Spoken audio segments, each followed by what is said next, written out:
The Ash, Lutzi and Susie O'Neill podcast. So good to be home. Hi. Here he is, Darren Hayes. Introduce myself. Hayes. Yeah. That's how it works around here. Hi. Yeah, it's late in the week. We just get our guests to Let's just introduce do it. themselves. Yep. Get him in, get him out. Savage Garden. How Darren good. Hayes. It's so good to see you. Hello. You're here for your book Unlovable, and I had it at home and I just opened it up. It was so different to what I expected is how I'm going to open. That's good. Like I opened up the book, I thought it was going to be about you or your rock star stuff. Yeah, it's not a celebrity memoir. But it was about a really scary time in your childhood and you're escaping, you and your mum are escaping your dad. Yeah. And running away and with your uncle and auntie. It's like terrifying.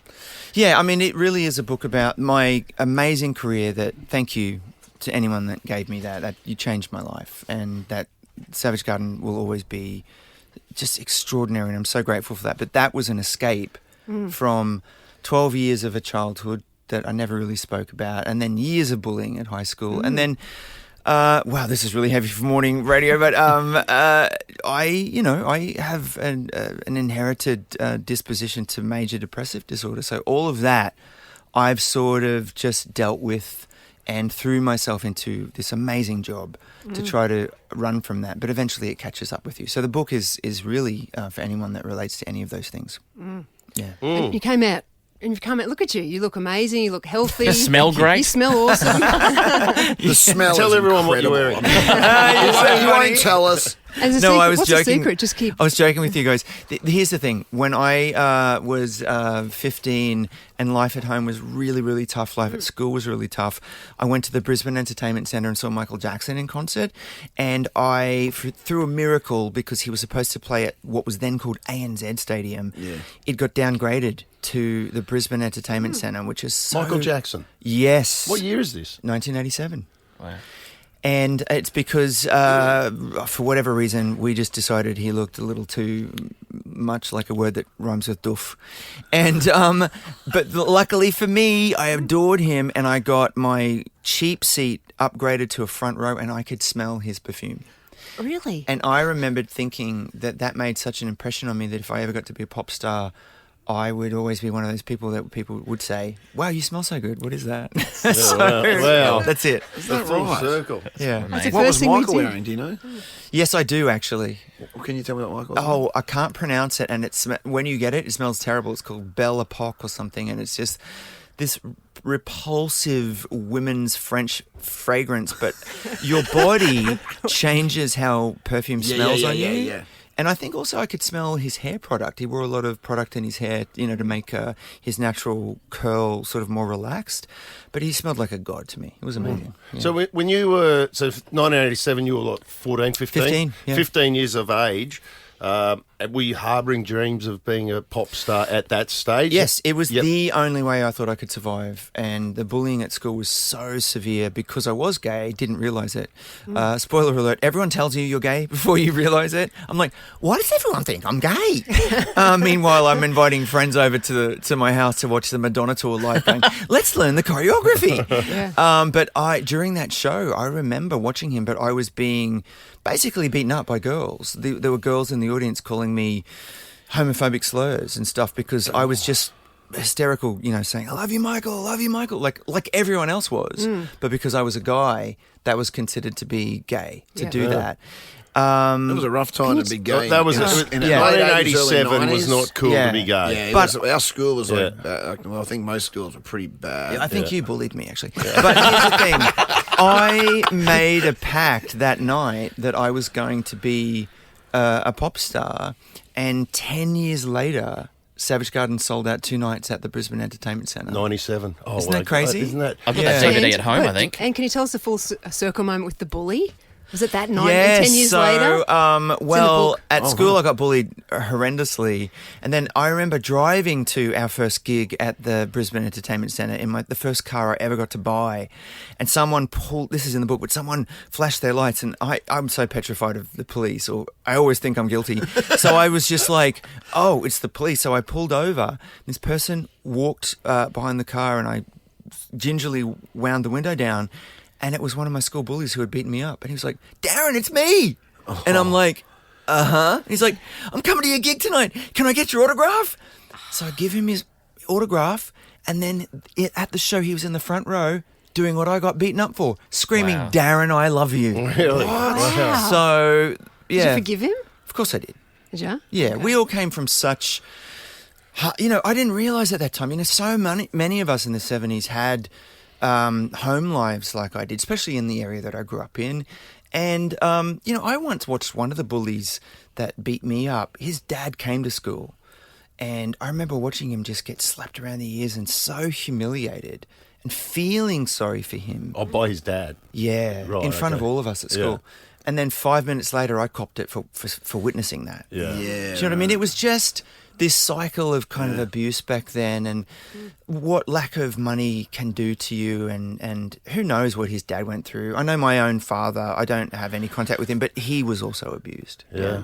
So where did the musical ability come from, and where did that incredible ability to particularly write pop songs, catchy pop songs that, like, did you have that at 15 when you were watching Michael Jackson? Were you doing that as a, Yeah. albeit badly? Was that a progression, or where? And where thank you for did- saying badly, they were terrible. Yeah.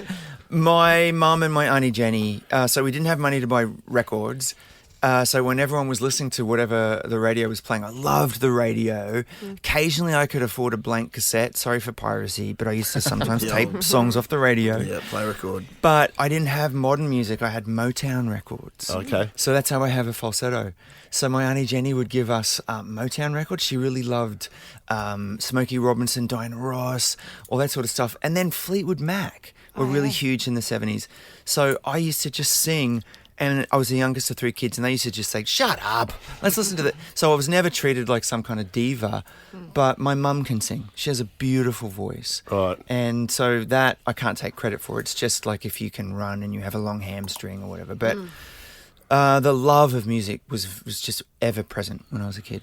Just speaking of mums, my mum just texted me saying, this is amazing. I started reading his book last night and I cried for him. Yeah, it's pretty heavy. But look, I'm happy, and I think more than anything, the one thing I want to get across is, and I hope people do reach out if they're ever suffering from any kind of abuse or whatever. But it's a love letter to my mum. You know, Your mum sounds amazing. She's my hero. You know, she raised three kids in the 70s when there were no laws against domestic violence. You couldn't just escape. We did at one point live in a trailer park, and they were the happiest 6 months of my life because we were free, you know, from my dad.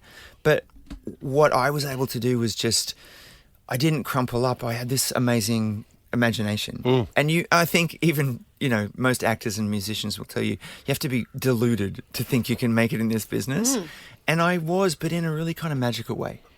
And I thank her for that, because she kept that intact throughout everything we were going through. She really kept my happiness intact. Your dream of life. You said you used to do stage shows just to your mum. Like you'd write these big plays and perform. Hilarious. I'd be backstage going, "Has everyone arrived, Mum?" And she'd go, "It's just me, doll." Packed house, sweetheart. Yeah. Again. Sell out. Sell out. Oh, my God. Yeah, what a meteoric rise, though, that it was when Yeah. you burst on. And I think we were all proud, too, the fact that you were from, you know, not just Australian, but you're from Brizzy. And not just from Brizzy, but you're from Logan. And then you're Yeah. writing these incredible pop tunes that you'd see all over the world. And this was just before sort of social media and all those type of things. So what was that like, that just experience a global recognition? I mean, the validation from that, I Same imagine, pride. would just be No, the same pride. overwhelming. Yeah. Yeah, and we felt a pride being Australian, and you know, I think it was Rosie O'Donnell who had a talk show back then who started playing "I Want You," and that's how we got a record deal in the US, because two record companies were like, "Okay, we want to bid and fight over this." I'm about to have a full circle moment, because I don't know if they're much use, but we were given the keys to Brisbane City. Oh, yeah. Yeah. They're very heavy. If anyone wants to get into a 7-Eleven, they're not actually 24 hours, so that's what I use them for. But this Saturday, I'm going to come to City Hall again. I haven't been there since I got the keys to the city. And I've been, on this book launch, I've been singing. I've never stopped singing Savage Garden songs, but I've been singing a lot of these songs. And just to see people's faces, because I've grown up now with a lot of people, and not just people that were fans back then, but carpool kids.